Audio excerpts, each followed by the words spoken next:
السلام علیکم جی بھائی. جی آپ لوگ کو دیکھ کر کے بہت خوشی ہوتی ہے. آپ لوگ بہت اچھا کام کر رہے ہیں. بس میرا ایک سوال تھا جی کہ جی. جیسا کہ اسلامی قیصر بھائی آپ دونوں میں سے کوئی بھی جواب دے سکتے ہیں. اسلامی قوانین جو ہے جیسا کہ حضور صلی اللہ علیہ وسلم کے زمانے میں کچھ آیتیں آتی تھی، نازل ہوتی تھی، پھر اس کو منسوخ کر دیا جاتا تھا. اسی طرح کئی حدیثوں کا ذکر ملتا ہے، پھر اس کو منسوخ کر دیا جاتا تھا. لیکن اب 1450 سال ہو گئے ہیں نا. اب کیا اسلام کا جو قانون ہے اس میں کیا کوئی تبدیلی وغیرہ کا امکان ہے کہ نہیں؟ جیسا کہ ریپ والا معاملہ ہے، یہ زنا والا معاملہ ہے، اسلام میں یہ ہے کہ 4 گواہ پیش کیا جائے. لیکن آج جیسا کہ ریپ ہوتا ہے، عصمت داری ہوتی ہے، تو اب ضروری نہیں کہ 4 آدمی نے دیکھا ہو، اس کے لیے ڈی این اے ٹیسٹ وغیرہ یہ سب ہوتا ہے. تو کیا اس کے لیے اب یہ کہا جائے کہ اسلامی قانون جو 4 گواہ ہے اس کو چینج کر دیا جائے اور جو آج جدید طریقہ ہے ٹیسٹ کرنے کا اس کو اپنایا جائے اور اس کے حساب سے جو بھی سزا ہو کام. تو اس طرح سے چینجنگ آ سکتی ہے کہ نہیں؟ زبردست زبردست زبردست سوال ہے، بڑا پیارا سوال ہے. دیکھیں آج کا شعر بھائی، جی سب سے پہلے میں آپ سے ایک سوال پوچھوں اس سے پہلے میں کچھ چیز رکھوں گا. ٹھیک ہے؟ جی جی وہ یہ چیز ہے کہ ناسخ اور منسوخ اس کا تعلق شارع کے ساتھ ہے. شارع سے مراد کیا ہے کہ ناسخ اور شارع منسوخ. اللہ حضور صلی اللہ علیہ وسلم سے ہیں. جی ٹھیک. زبردست زبردست، میرا کام آسان ہو گیا آپ کے لیے.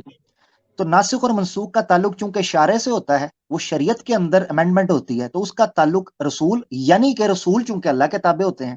وما ينطق عن الهوى ان هو الا وحی یوحى. ٹھیک ہے؟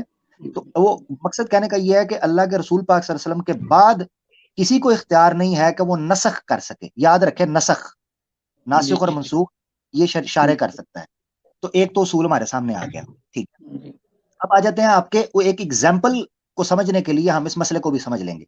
آپ نے کہا مثال کے طور پر آج ڈی این اے کے ذریعے یا فوٹیج کے ذریعے یا جی جی فنگر پرنٹس کے ذریعے یا بلڈ سیمپلز کے ذریعے مسئلے حل ہو جاتے ہیں. تو 4 گواہ کیا زنا کے لیے چاہیے ہوں گے؟ میں آپ سے ایک سمپل سوال کرتا ہوں جس میں آپ کا ہی جواب ہوگا. آپ مجھے بتائیں، ایک ریپسٹ ریپ کرتا ہے، ایک جی. سال بعد اعتراف کرتا ہے، اپنے جی جرم کا اعتراف کرتا ہے، کیا 4 گواہ جی. چاہیے ہوں گے؟ اگر وہ اعتراف کرے تو اس کے لیے 4 گواہ نہیں ہے، اس کے لیے اقرار کے لیے وہ 4 مرتبہ کہنا ہوگا کہ ہاں میں نے ریپ کیا ہے، جو وہ بھی اسلامی قانونی کے دائرے میں آتا ہے. نہیں نہیں، ایک منٹ سن لیں. میرا مقصد تھا جی جو جی. سمجھانے کا، اس کو پک کیجئے گا. یعنی اگر ایک مجرم اعتراف کرتا ہے تو گواہ والی شرط ساقط ہو گئی. ہاں گواہ والی شرط ساقط ہو گئی.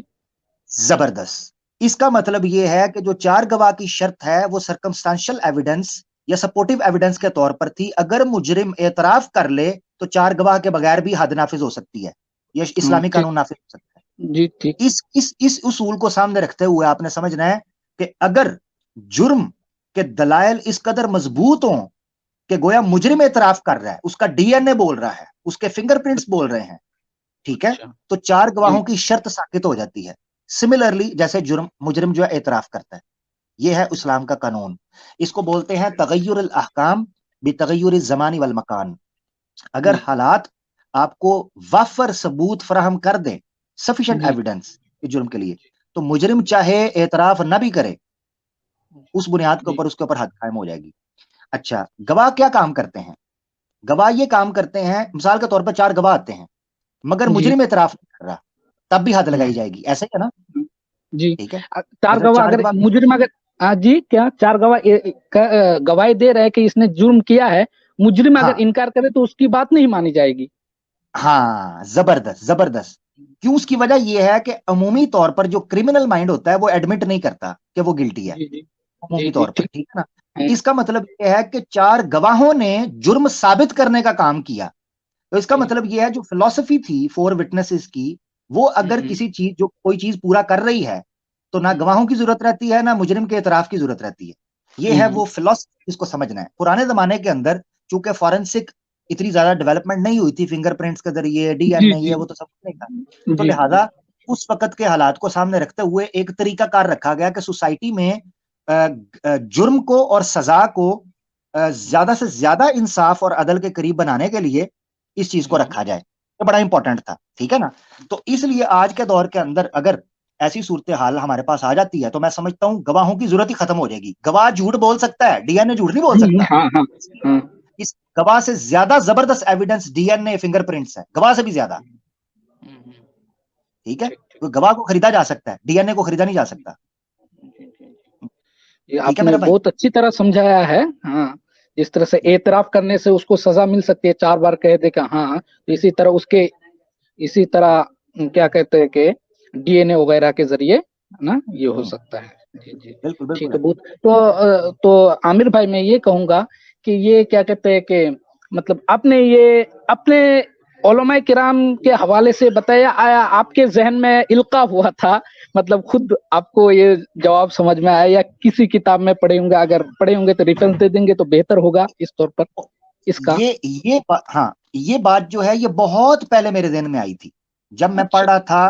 ایک کتاب ہے امام شاطبی کی الموافقات، ٹھیک ہے. اس کتاب میں نے نہیں پڑھی، اگر اس کتاب کو اسٹڈی کرتے ہوئے، کیونکہ میں جب کتاب پڑھ رہا ہوں تو اس وقت خود سوچتا بھی ہوں چیزوں کو نا، جب کوئی بھی انسان پڑھتا ہے، یہ نارمل پروسیس ریڈنگ کا. تو اس وقت جب یہ حدود کے نفاذ کی بات ہو رہی تھی کہ اسلامی قانون حدود کیسے نافذ کرتا ہے، تو اس وقت سوچا گیا کہ یہ چیز کیوں رکھی گئی تھی 4 گواہ. کیونکہ آج کل ملحدین کی طرف سے یہ بھی اعتراض کیا جاتا ہے کہ ایک لڑکی جس کا ریپ ہوا ہے وہ پہلے 4 گواہ ڈھونڈے گی، اگر نہ ہو تو بیچاری ماری جائے گی. نہیں، اسلام نے 4 گواہ کسی وجہ سے رکھے تھے، ٹھیک ہے نا. اس کے پیچھے وجہ یہ تھی. ایک اور وجہ بھی تھی جو میں نے آپ کو کہا ہے، جب میں نے آپ کو بتایا تھا نا کہ 4 گواہ رکھنے کی اس وقت وجہ کیا تھی. یہ 4 گواہ سمجھ لیں یا ایویڈنس، آسان لفظوں میں سمجھیں، ایویڈنس اور ثبوت، پروفس کسی کرائم کو ثابت کرنے کے لیے یہ بیس ہے. اب وہ گواہ کی شکل میں ہوں یا کوئی D N a finger print کی شکل میں ہوں، یہ رکھنے کی ضرورت کیوں پیش آئی؟ پتہ کیوں؟ اس کی وجہ یہ ہے کہ عدالت صرف منہ بولی باتوں کو نہیں مانتی بلکہ ایویڈنس کو مانتی ہے. اس کی وجہ یہ ہے کہ کہیں ایسا نہ ہو کہ کسی بندے کو فریم کیا جا رہا ہو غلط کیس کے اندر. ایسا ہونا شروع ہو گیا تھا کہ لوگ عورتوں پر یا مردوں پر جھوٹے الزام لگا دیتے تھے، ٹھیک ہے، یہ بھی ہو رہا تھا. دفعہ ایسے ہوا ہے کہ ریپ کے بھی یا ہراسمنٹ کے کیس بھی فیک داغے گئے ہیں. کوئی عورت ہے مثال کے طور پر، اس نے کسی کو جو ہے نا وہ کسی سے ادھار لیا تھا اور اس کو پیسے نہیں لوٹا رہی، یا کوئی چوری کرتے پکڑی گئی ہے. بازاروں میں کچھ عورتیں ہوتی ہیں وہ سامان چوری کر رہی ہیں، ایسے پکڑی گئیں تو فٹافٹ شو ڈال دیں گے اس نے میرے ساتھ چھیڑا، وہ بیچاری الٹا ہی کیس ہو جاتا ہے. یعنی ایسی صورتحال کو سوسائٹی میں غلط فہمی کو بچنے کے لیے زیادہ کوشش کی گئی کہ فوکس کیا جائے کہ آپ مجرم کو سزا ملے مظلوم کو. یہ میں آپ کو ایک آدھا بتاتا ہوں. ہمارے ہاں یہ مانا جاتا ہے کہ جو ملزم یا معصوم کو سزا دینے سے بہتر ہے کہ مجرم مگر معصوم کو سزا نہیں ملنی چاہیے. چاہے کتنے مجرم چھوٹ جائیں، معصوم کو سزا نہیں ملنی چاہیے. یعنی یہاں تک ہے کہ حدود کا نافذ ہونا اسلام کے اوپر اتنا امپورٹنٹ ہے کہ کسی غلط بندے کو سزا نہ ملے، چاہے مجرم کے لیے آپ کے پاس کم ثبوت ہیں تو آپ وہ بچ کے جا سکتا ہے. کیونکہ ہمارا ماننا یہ ہے کہ آج دنیا کے اندر اگر کسی صحیح مجرم کے اوپر حد نہیں لگی، وہ اللہ کی عدالت سے تو نہیں نہ بچ سکتا. جھوٹ بول کے بچ جائے گا مگر اللہ کی عدالت سے کیسے بچے گا؟ اس لیے ہم یہ مانتے ہیں کہ یہ نہیں ہے کہ حد نافذ کرنے کا اتنا زیادہ شدت آ جائے کہ آپ معصوم کو ہی رگڑ دیں. ٹھیک ہے، بڑا امپورٹنٹ ہے. اسی وجہ سے کہا گیا ہے کہ شبہات سے حدود اور قصاص ثابت ہو جاتے ہیں. ہاں، زبردست، ماشاءاللہ، زبردست، بالکل ایسے ہی. ایک اور حد کے بارے میں پوچھوں گا کہ چوری کی جو سزا ہے ہاتھ کاٹنا، تو اب اگر اس کو جدید طور پر اس کو سزا دی جائے کہ چلو 4 سال کی سزا جیل میں یا کچھ بھی، مطلب ہاتھ کاٹنے کے علاوہ اگر کوئی سزا دی جائے تو کیا اسلام میں اس کی گنجائش ہو سکتی ہے؟ یعنی ہاتھ کاٹنے کے علاوہ کوئی سزا دے دی جائے؟ ہاں، ہاتھ کاٹنے کے علاوہ مطلب بھاری ان پر جرمانہ لاگو کر دیا گیا، 4 سال کی جیل، 5 سال کی جیل، لیکن ہاتھ نہیں کاٹا گیا، تو کیا اسلام میں اس کی گنجائش ہو سکتی ہے؟ اسی طرح رجم کا جو ہے، اسی طرح جو رجم والا ہے معاملہ، رجم نہ کر کے ہے نا پھانسی پہ چڑھا دیا ہے نا، تو کیا اس طرح سے اسلام میں کچھ گنجائش ہو سکتی ہے، تبدیلی ہو سکتی ہے؟ میں آپ کو ایک چیز بتاتا ہوں. اس میں جو حدود کا معاملہ ہے نا، اس میں علماء کی 2 رائے ہیں. ایک یہ کہتے ہیں، جو میں اپنی انفارمیشن دے رہا ہوں، میں کہیں غلط بھی ہو سکتا ہوں، ہو سکتا ہے کوئی اسکالر بہتر جواب دے، کیونکہ آپ پوچھ رہے ہیں، ہم نے سیشن رکھا ہے تو ڈسکس کر رہے ہیں.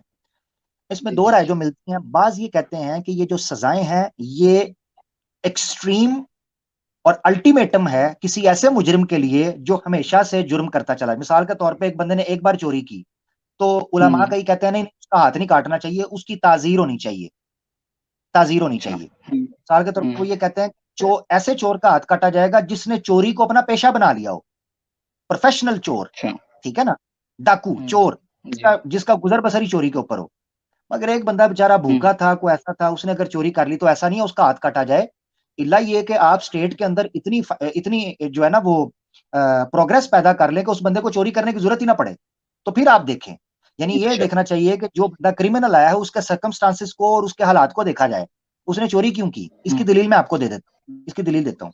یہ جو آپ نے کہا نا کیا حد کم کی جا سکتی ہے اوپر نیچے, تو علماء نے اس پر جو پیش کیا وہ کہتے ہیں سلطان کے پاس یہ اختیار ہے کہ وہ مجرم, یعنی سلطان سے مراد یہ آج کے دور میں جو جسٹس ہے, جسٹس جو سسٹم ہے, سسٹم ہے, جج ہے, وہ حالات دیکھے گا, ہاں وہ ایک مجرم کے حالات دیکھے گا, وہ دیکھے گا کہ اس نے جو جرم کیا ہے اس کے پیچھے وجہ کیا تھی, کیا اس کا شوق تھا, کیا اس کی عادت تھی, یا اس کی مجبوری تھی.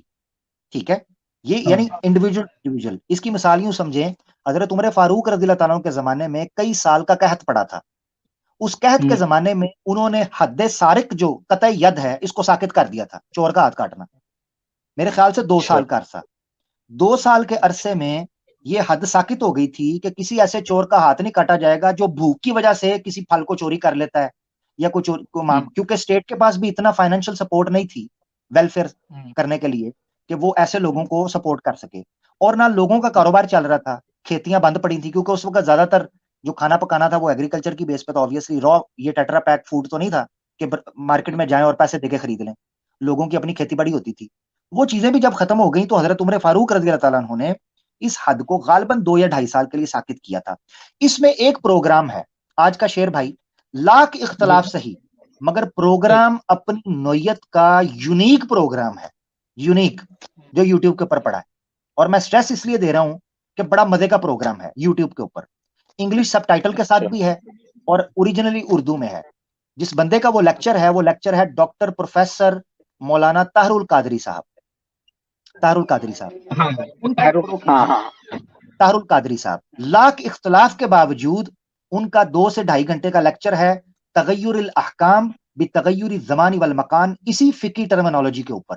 انہوں نے قرآن اور سننا اور اسی طریقے سے اصحاب کے واقعات, خلفائے راشدین کے اور علماء کے فقہی, ٹھیک ہے, ان استدلال سے ثابت کیا ہے کہ کس طریقے سے بعض احکامات وقت اور زمانے اور حالات کے بدلنے کے ساتھ مصلحتاً ساقط کیے جاتے تھے تاکہ سوسائٹی کے اندر ایڈجسٹمنٹ, فلیکسیبلٹی پیدا کی جا سکے. ابن تیمیہ رحمۃ اللہ علیہ نے اس کی مثال آپ یوں سمجھیں کہ اللہ نے کیسے اشارے دیے کہ فلیکسیبلٹی سوسائٹی میں پنپنے کے لیے موجود رہے.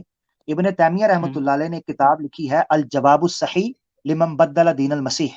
اس کتاب میں عیسائیوں کی طرف سے عام طور پر جو اعتراض کیا جاتا تھا اس کا جواب دیتے ہوئے ابن تیمیہ رحمۃ اللہ علیہ جو 728 کے متوفہ ہیں, انہوں نے وہاں ایک ایکسپلینیشن دی کہ عیسائی مشنریز عام طور پر مسلمانوں کو اور یہودیوں پر یہ اعتراض کرتی تھیں کہ یہودیوں کی شریعت کے اندر صرف عدل ہی عدل ہے, یعنی شریعت نافذ کرنی ہے, جو شرک کرے اس کو بھی مار دو, جو چوری کرے اس کو بھی مار دو, جو بلاسفیمی کرے اس کو بھی مار دو, جو یہ چیزیں کرے اس کو بھی مار دو. یعنی یہ یہودیت کے اولڈ ٹیسٹیمنٹ کے اندر یہ احکامات تھے. تو انہوں نے کہا کہ آپ کے پاس بھی اس طرح کی سزائیں ہیں, مسلمانوں کے پاس بھی, اور جو عیسیٰ علیہ السلام لے کے آئے وہ بیلنسڈ صرف اور صرف فضل تھا. وہاں ٹرم استعمال کیا ہے عدل ورسز فضل, یعنی جسٹس ورسز بلیسنگ, فارگیونیس. تو عیسائیت یہ کہتی تھی کہ ہم نے جسٹس کی بجائے فارگیونیس کو ترجیح دیتے ہیں کہ اگر قاتل کو بخش دیا جائے, ریپسٹ کو معاف کر دیا جائے, چور کو معاف کرنا چاہیے, جو آپ سے آپ کا مال لوٹے اس کو معاف کر دو, فارگیونیس کا اصول دیا, تو یہ زیادہ بہتر ہے. ابن تیمیہ نے وہاں جواب دیتے ہوئے بڑی شاندار بات کی ہے یہ حدود سے متعلق. ابن تیمیہ کہتے ہیں کہ اگر تورات میں عدل تھا یعنی یہودیوں کے پاس, اور عیسائیت میں فضل ہے, اسلام کا خاصہ یہ ہے کہ اس کے پاس عدل اور فضل ہینڈ ان ہینڈ سائملٹینیسلی چلتے ہیں. مثال کے طور پر وہ کہتے ہیں عدل کیا ہے اسلام میں کہ قاتل جو ہے اس کو قصاص کے طور پر قتل کیا جائے, مگر ساتھ ہی فضل آ گیا. یعنی آپ یہ دیکھیں تورات کے اندر عدل تھا, فضل نہیں تھا. عیسائیت میں فضل تھا, عدل نہیں تھا, یعنی سو کالڈ جو ان کا سسٹم بنا. اسلام میں یہ تھا کہ قصاص کے نتیجے میں اس بندے کو قتل کیا جائے، مگر ساتھ ہی آگے کہا کہ اگر تم میں سے کوئی معاف کرنا چاہے تو اس کو معاف کر سکتا ہے اور دے سکتا ہے، اس کو حق دے دیا کہ معاف کر دے۔ اسی طریقے سے عدالت میں آنے سے پہلے اگر کوئی مجرم کو کوئی جو وکٹم ہے وہ معاف کر دیتا ہے، اس معافی کو کنسیڈر کیا جاتا ہے۔ اسلامی عدالتیں یا اسلامک سسٹم جو ہے وہ حدود نافذ کرنے میں اس سے زیادہ تیز نہیں ہوں گے جب تک عدالت میں کیس نہیں آتا۔ اس کی دلیل بھی احادیث سے ملتی ہے۔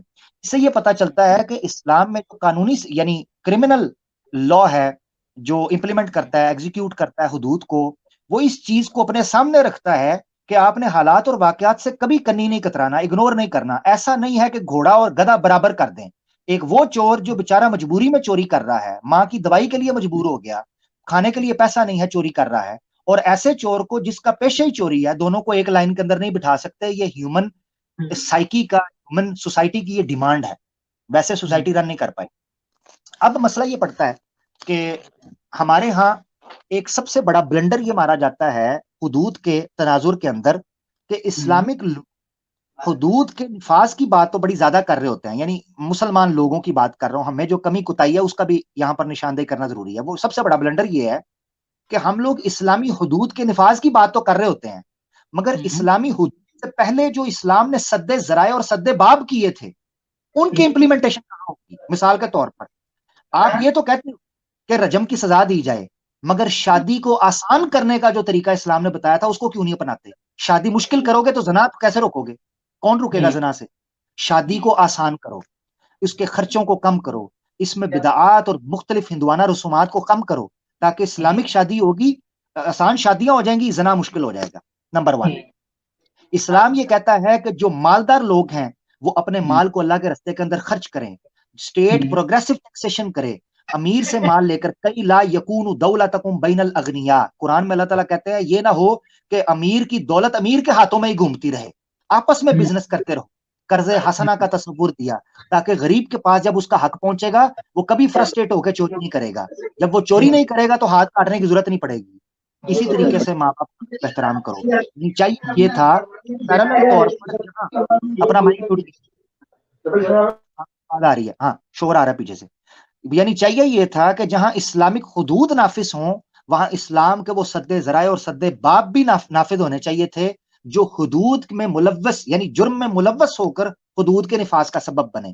تو اسلام بیلنس کرتا ہے ایک سوسائٹی کے اندر کہ آپ نے جہاں جرم نہیں کرنا اس لیے کہ آپ پر حد لگے گی، وہاں آپ کو یہ اسباب مہیا کرتا ہے کہ جرم کیوں نہیں کرنا، یعنی وہ جرم کی جسٹیفیکیشن کی جڑوں کو بھی نکال دیتا ہے۔ ایک چور چوری کرنے کی جسٹیفیکیشن یہی دے سکتا تھا نا کہ میرے پاس کھانے کو روٹی نہیں، وہ اس کی جسٹیفیکیشن کو اکھاڑ دیتا ہے کہ ایک امیر کو چاہیے کہ وہ پیسہ دے، اس کو سپورٹ کرے۔ ایک زانی کے پاس زنا کرنے کی کیا جسٹیفیکیشن تھی کہ میرے پاس اچھی لڑکی نہیں جس سے میں شادی کر سکوں، شادی میں لاکھوں روپے لگتے ہیں، میرے پاس نہیں ہے۔ گرل فرینڈ بوائے فرینڈ کا کلچر یا لیو ان کے کلچر میں آسان ہے کہ تھوڑا سا پیسہ لگایا، ٹیمپریری انجوائے کیا، اپنی زندگی گزاری۔ اس کے پاس زنا کی یہ جسٹیفیکیشن تھی نا، اس کی جسٹیفیکیشن بھی اکھاڑ کر سائڈ پر رکھ دی جائے۔ یہی چیز چبھتی ہے ان لبرالٹوں کو اور ان سیکولرسٹوں کو اور ان فیمنسٹوں کو کہ وہ ہماری اس ویلیڈیشن اور جسٹیفیکیشن کو اکھاڑ کر سائڈ پر کر دیتے ہیں جس کے نام پر ہم نے فحاشی پھیلانی تھی۔ اسلام صرف اس چیز کے خلاف بات کرتا ہے کہ تم جو چسکے اور کرمنل مینٹالٹی کے ساتھ یہ فحاشی اور لبرٹی چاہتے ہو، اسلام اس کو پسند نہیں کرتا۔ جو شوق پورے کرنے ہیں حلال دائرے کے اندر رہ کر کرو۔ یہ تھی بھائی ساری کی ساری حدود کی فلسفی، اور جہاں کمیاں کوتاہیاں تھیں اور حدود کے اندر جہاں ہم اجتہاد کی بنیاد کے اوپر کام لے سکتے تھے۔ ٹھیک ہے، جزاک اللہ۔ آپ کا مائک میوٹ ہے، میں ان میوٹ کر دیتا ہوں۔ میں نے کافی لمبی بات کر دی کیونکہ مجھے آپ کا سوال ہے وہ لگا کہ اس پر تھوڑی سی بات ہونی چاہیے۔ نہیں، آپ نے بہت اچھی طرح سمجھایا، سمجھ میں آ گیا۔ مطلب یہ ہے کہ جہاں پہ قرآن میں بتایا گیا سزا کے بارے میں وہ خاص حالتوں میں ہے، عام حالت میں نہیں ہے۔ جی، خاص حالتوں میں ہے، اس کی امپلیمنٹیشن اللہ کے رسول نے کی نا۔ ہم نے دیکھا ہے کہ کتنے ایسے شرابی تھے جن کی شراب کی خبر اللہ کے رسول کو پہنچی، مگر آپ نے ان کو سزا دینے کے باوجود ان کی اصلاح کا پہلو اوپر رکھا، سزا سے زیادہ اصلاح کا پہلو۔ اسی طریقے سے ہمیں خبر ملتی ہے کہ ایک عورت ہے وہ اللہ کے رسول کے پاس آتی ہے اور آ کر کہتی ہے میں نے زنا کر لیا ہے، تو اللہ کے رسول اسے گھر واپس جانے کا کہتے ہیں اور ابتدا میں اس کی معافی کا اشارہ کرتے ہیں۔ اگر حدود بہرحال